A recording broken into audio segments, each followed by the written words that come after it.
As they were going out, they made a man from Cyrene named Simon. They forced him to carry the cross. They came to a place called Golgotha, which means the place of the skull.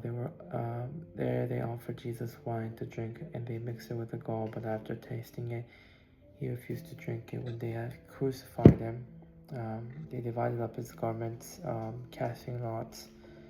And sitting down, they kept watch over him. There, above his head, they placed a written charge against him. This is Jesus, the King of the Jews. Two rebels were crucified with him, one on his right and one on his left. Those who passed by hurled insults at him, shaking their heads and saying, "You who are going to destroy the temple and build it in 3 days, save yourself. Come down from the cross if you are the Son of God." In the same way, the chief priests, the teachers of the law, and the elders also mocked him. He saved others, but he cannot save himself. He is the King of Israel. Let him come down from the cross, and you will believe in him. He trusts in God, and God rescue him. Now if he wants him, for he said, "I am the Son of God." In the same way, the rebels who were crucified with him also insulted him. From noon until 3 in the afternoon, darkness came over all the land. And 3 in the afternoon, Jesus cried out in a loud voice, saying, "Eli, Eli, lama sabachthani," which means, my God, why have you forsaken me?"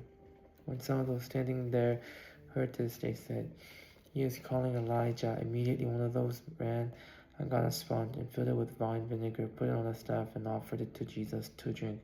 The rest said, "Now leave him alone.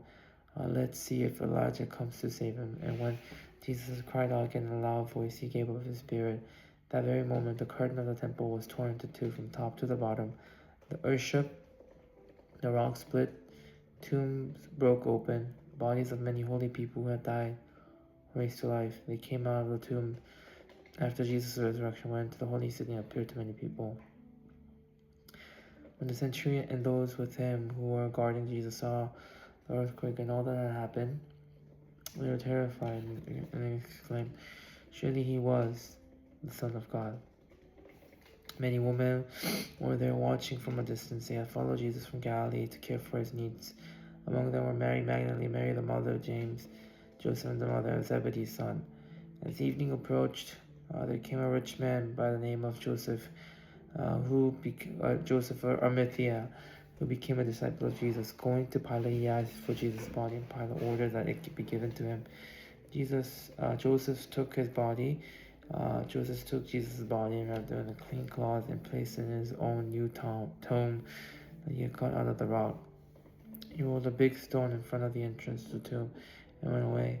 Mary Magdalene and the other Mary sitting there opposite the tomb. The next day, the one after preparation day, the chief priests and the Pharisees went to Pilate. "Sir," they said, "we remember that when he was still alive, the deceiver said, 'After 3 days I will rise again.' So give the order for the tomb to be made secure until the third day. Otherwise his disciples may come and steal the body and tell that the people that he had been raised from the dead. This last deception will be worse than the first." "Take a guard," Pilate answered. "Go make the tomb as secure as you know how." So they went and made the tomb secure by putting a seal on the stone and posting the guards. Amen.